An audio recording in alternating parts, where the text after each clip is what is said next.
Hi friends, thanks for joining me. Hey, do you remember last week when we were looking through the Bible, we talked about trusting God and how God helped all the people exit from Exodus? Right, so we're still in that book of Exodus. So all of the people left Egypt, they left Pharaoh behind, and now they are on their way to the new land.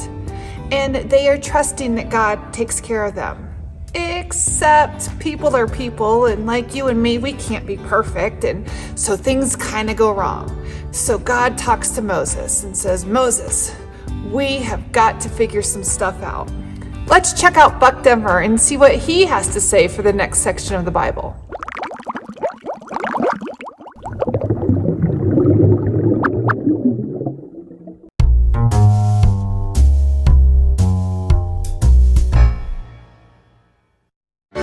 One way to look at the Bible is as a book of promises, the Old Promise and the New Promise. Another way to look at it is as two kingdoms. The Old Testament is the story of God making a physical kingdom, a place with buildings and a temple and a specific group of people. That kingdom was called Israel. The New Testament is the story of God making a spiritual kingdom, a kingdom we can't see or touch that everyone on earth can be a part of, a kingdom that completes God's rescue plan once and for all. So the Old Testament really doesn't make sense without the New Testament, and the New Testament really doesn't make sense without the Old Testament. We need the whole Bible. Can we try to get through Exodus? Oh, sorry. The rest of Exodus is about God starting the kingdom of Israel by telling them all how they should live in a world filled with sin. God gives them a whole lot of instructions. What do you mean? Well, there's instructions for how to run the kingdom, instructions for how to take over the promised land, even instructions for how to build a very special tent to be God's tent or tabernacle among the people. But most important instructions of all were called commandments, and they came in a special list of how many? 12, 9, 86. Hike. There were 10. 10 commandments. Right, I've heard of those. The most important commandment was the very first one. You shall have no other God but me. You see, the other nations around them thought lots of things were gods. They thought the sun was a god, so they'd pray to the sun. They thought the moon was a god, so they'd pray to the moon. They'd shape pieces of wood or gold or silver to look like people or animals, then say those were gods and pray to them. They'd even sacrifice their children to these fake gods. That's terrible. I'm disgusted. So God made it clear to the Israelites that if they wanted to be his children, they couldn't have any other gods. God was their God, and they were his people. So, how'd they do? Did they get the hang of it? Oh, they did all right. For about a month. A month? Then what happened? Well, God was giving all these instructions to Moses on top of Mount Sinai. Moses would climb up the mountain, and then God would come down as a cloud and talk to him. There were a lot of instructions, so Moses was up there once for 40 days. In the meantime, the folks at the bottom of the mountain decided Moses must be dead by now and figured they needed a new god. So they melted down their gold jewelry and shaped it into a baby cow. Then they said, "This is the God that brought us out of Egypt," and they prayed to the baby cow. You've got to be kidding me. They thought a baby cow made of gold saved them from Egypt? Are they loony? They were acting just like the nations around them, not like God's people at all. They'd already broken their covenant with God. Moses knew that the price of sin was death, so he stood in front of God and begged for forgiveness, begged God to give them a second chance, and God did. And now, the fabulous Bentley Brothers.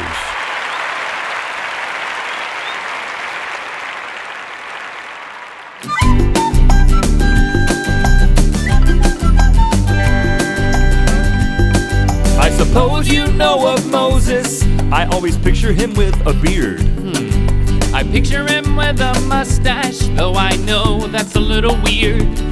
There was a time when he gathered all the Israelites around. He told them some things and said, I should probably write this down. That's now the book of Deuteronomy. 40 days worth of sermons in 1410 BC. Moses reminded everybody who've been wandering around in the wilderness. God gives you his best, give him your best, and you will be blessed.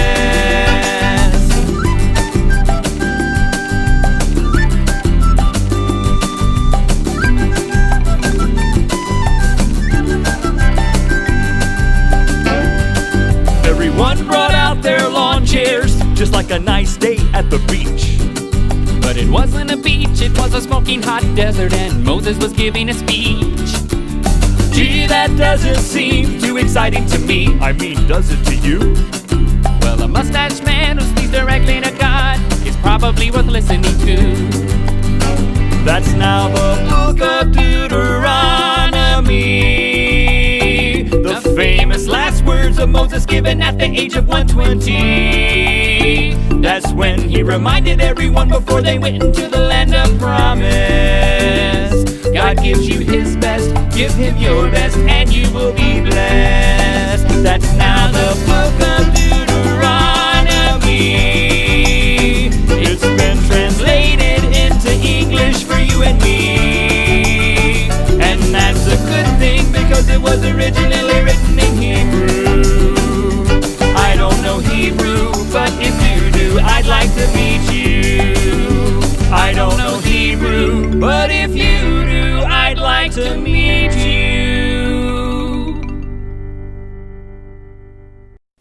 Deuteronomy means second law or repeated law. Why do they have to repeat the law again? Because 40 years had gone by since Moses first explained the rules and laws God gave him at Mount Sinai, and all the Israelites who were alive then were no longer alive now. Oh, so he was explaining it to their kids. That's right. After 40 years of time out in the desert, it was finally time for the Israelites to go to the Promised Land. So Moses called everyone together for a pep talk. He retold the story of everything that had happened to them, how God had saved them from Egypt and promised them a wonderful land of their own, but how their fathers and mothers had mistrusted God and refused to go in. Moses reminds them of God's big promise, the covenant, of everything God has promised to do for them if they will follow his laws and instructions. He encourages them to believe in God's promises, to trust God so that his promises will come true. And so after his inspiring speech, he leads them triumphantly into the Promised Land in a big parade with clowns and balloons and elephants. Elephants? No. He dies. Wait, he dies? That's not a very good way to end a motivational speech. It was a farewell speech. Moses knew he was gonna die. That's right. So after he finished his long speech, Moses climbed up Mount Nebo and died.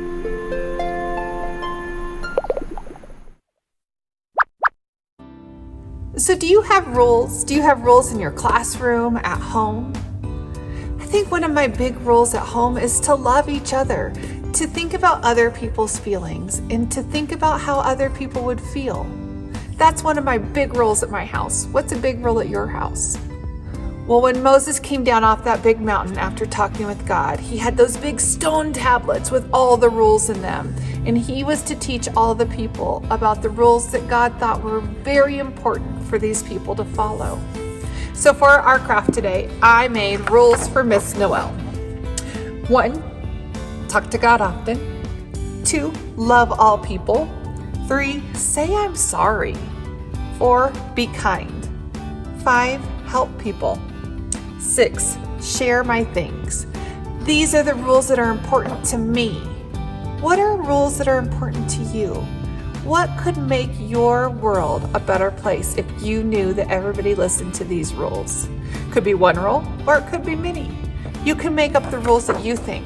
I'm going to hang this up so that I can remember what I think is important for me and my family. Well, my friends, thank you so much for joining me today, and I will see you next week. Bye-bye.